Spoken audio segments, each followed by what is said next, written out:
देखिए, बड़ा दुर्भाग्यपूर्ण है कि दिल्ली के मुख्यमंत्री एक भ्रष्टाचारी मंत्री की वकालत कर रहे हैं, और वो भी विधानसभा के अंदर। इससे ज़्यादा कोई शर्मनाक बात नहीं हो सकती कि वो एक ऐसे भ्रष्टाचारी मंत्री जो यहाँ पर करोड़ों रुपए की ज़मीन खरीदते हैं हवाला के काले धन से, जो स्वयं जाकर इनकम टैक्स डिपार्टमेंट के अंदर अपना डिक्लेरेशन करते हैं ब्लैक मनी का और बेनामी संपत्ति का, उनके मंत्री ने साइन किए हैं उस पर, और वो ऐसे मंत्री की तरफदारी कर रहे हैं। अरे वास्तव में दिल्ली के लिए काला दिन तो वो है जिस दिन मोहल्ला क्लिनिक में मासूम बच्चों की गलत दवाई देने से मौत हो जाती थी।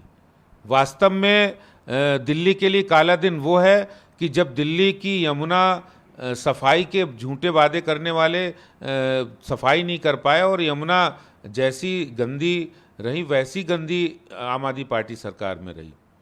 दिल्ली के लिए काला दिन तो वो दिन है जब दिल्ली के अंदर पानी की व्यवस्था का बुरा हाल है, वहाँ लोगों को पानी नहीं नसीब हो रहा है, और जल बोर्ड अपने 57,000 करोड़ रुपया जो आपने खर्चा किया उसका हिसाब नहीं दे पा रहा है। आप ऐसे उनको ईमानदारी का सर्टिफिकेट दे रहे हैं।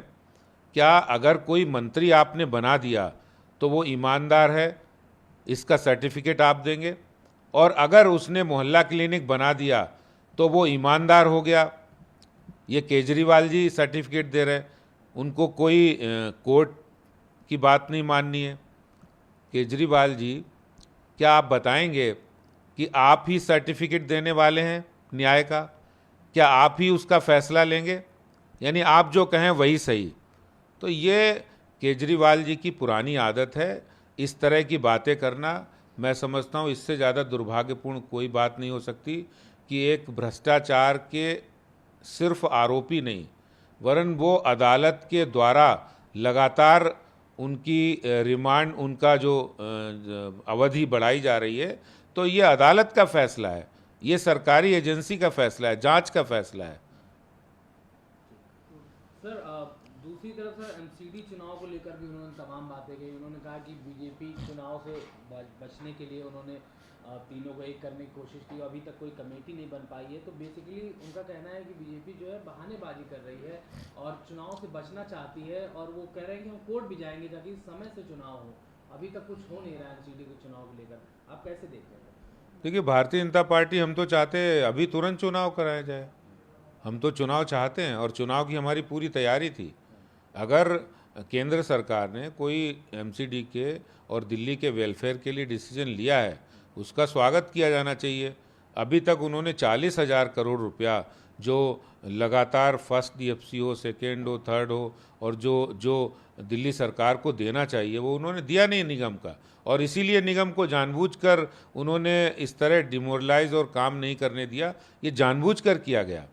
और अगर चुनाव की जहाँ तक बात है, भारतीय जनता पार्टी कभी चुनाव से भी नहीं डरती है, हार जीत से भी नहीं डरती है। भारतीय जनता पार्टी आज जो विश्व का सबसे बड़ा ऑर्गेनाइजेशन बना है पॉलिटिकल, तो हम हार के भी आगे निकले और जीत की ओर बढ़े। तो बीजेपी के लिए कोई मायने नहीं रखता। हमारे लिए सत्ता का मतलब है लोगों की सेवा करना, और ये हमारे प्रधानमंत्री जी ने करके दिखाया है। हमारे लिए कोई एक चुनाव नहीं, हमने बहुत सारे चुनाव जीते हैं, और दिल्ली जब भविष्य में चुनाव होगा, और मैं तो चाहता हूं कि चुनाव हो, भारतीय जनता पार्टी चाहती है कि जल्दी चुनाव हो, प्रक्रियाएं जल्दी हो और चुनाव हो। हम तैयार हैं। नमस्कार, मैं हूं मानक गुप्ता। अगर आपको हमारा ये वीडियो पसंद आया हो तो इसे लाइक और शेयर जरूर करें, और हाँ, हमें सब्सक्राइब और फॉलो करना ना भूलें ताकि आप देश और दुनिया की कोई खबर मिस ना करें। तो जुड़े रहिए हमारे साथ और देखते रहिए News 24।